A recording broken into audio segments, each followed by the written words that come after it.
पुणेकरांसाठी आनंदाची बातमी आहे। पुणेकरांवरचं पाणी कपातीचं संकट आता कायमस्वरूपीचं टळलेलं आहे। पुढील किमान वर्षभरासाठी पुण्यामध्ये कोणत्याही पद्धतीनं पाणी कपात केली जाणार नाहीये।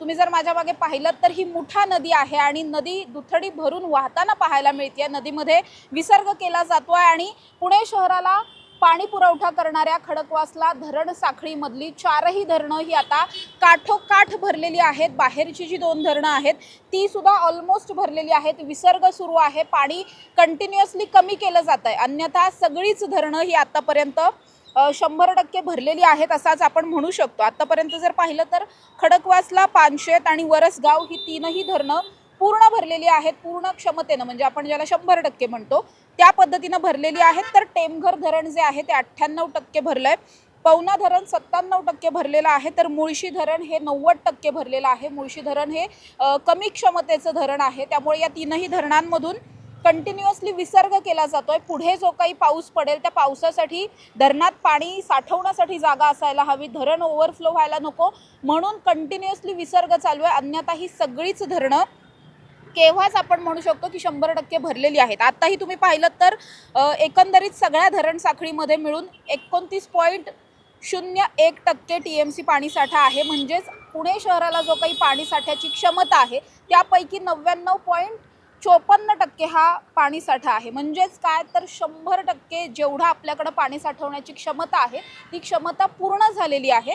त्यामुळेच सगळ्या धरणांमधून विसर्ग सुरू आहे। आत्ता तुम्ही जे पाहताय हे 11,000 क्युसेकनं विसर्ग सुरू आहे, कारण काल दुपारपासून आत्तापर्यंत तरी खूप मुसळधार असा पाऊस धरण साखळीमध्ये सुद्धा झालेला नाही आहे किंवा घाटमाथ्यांवरती झालेला नाही आहे, पुणे शहरातही झालेला नाही आहे। त्यामुळे विसर्ग थोडासा कमी केला आहे खडकवासल्यामधून, त्यामुळं नदीचं हे आत्ता सध्याचं सौम्य रूप आपल्याला पाहायला मिळत आहे। मात्र पुढच्या काही वेळात अशी बातमी येते की पुढच्या काही तासांमध्येच पुन्हा एकदा विसर्ग वाढवला जाईल, कारण अर्थातच पाऊस होण्याची शक्यता आहे आणि जर पाऊस होणार असेल वरती धरण साखळीमध्ये तर पाणी पावसाचं जमा होण्यासाठी विसर्ग लगेचच सुरू केला जाईल। त्यामुळे पुन्हा एकदा नदी आपल्या रौद्र रूपामध्ये येण्याची शक्यता आहे। पण गेल्या काही दिवसांपासून आपण बघतोय, काही महिन्यांपासून जेव्हा पावसाळा सुरू झालेला होता, संपूर्ण जून महिन्यामध्ये अजिबात पाऊस झालेला नव्हता।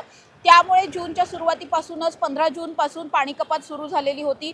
अनेक भागांमध्ये दिवसाआड पाणी पुरवठा केला जात होता, सम आणि विषम तारखा केलेल्या होत्या। या तारखांनुसारच पाणी पुरवठा प्रत्येक ठिकाणी होत होता। त्यामुळे पुणेकरांवरती पाण्याचं संकट होतं, सावट होतं, पण तेच आता विघ्न टळलंय असं आपण म्हणू शकतो। एकतर एल निनोचा इफेक्ट होता, त्यामुळे पाऊस कमी होईल असं म्हटलं जात होतं। पाऊस पहिल्या महिन्यात जरी झाला नाही, म्हणजे जूनमध्ये जरी झाला नाही, तरी जुलैमध्ये पाऊस इतका जास्त झाला की जी धरणं मागच्या वेळेस आत्तापर्यंत एवढी भरलेली नव्हती ती सुद्धा धरणं तेवढी भरलेली आहेत। म्हणजे आजच्या दिवसाला जर आपण पाहिलं तर 99.54% TMC पाणीसाठा आपल्याकडे भरलेला आहे। आपली क्षमता भरलेली आहे धरणांची। हीच क्षमता मागच्या वर्षी आजच्याच तारखेला केवळ 88% इतकी होती।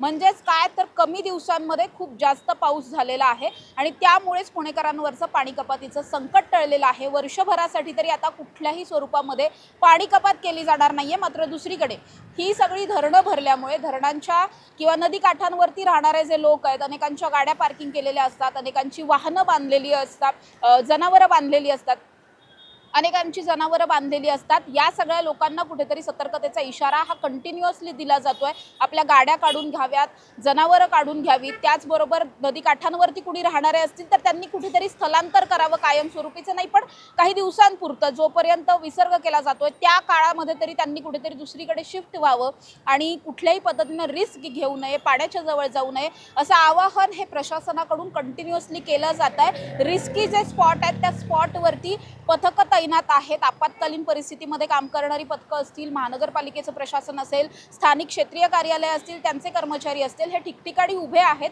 त्यांच्याकडून बंदोबस्त केला जातो आणि कुठलीही अनुचित घटना घडणार नाही यासाठी प्रशासन पूर्णपणे प्रिकॉशन्स घेत असलेलं सुद्धा पाहायला मिळतंय। कॅमेरा पर्सन शिवाजी साळुंखेंसह समृद्धी जाधव, टॉप न्यूज मराठी, पुणे।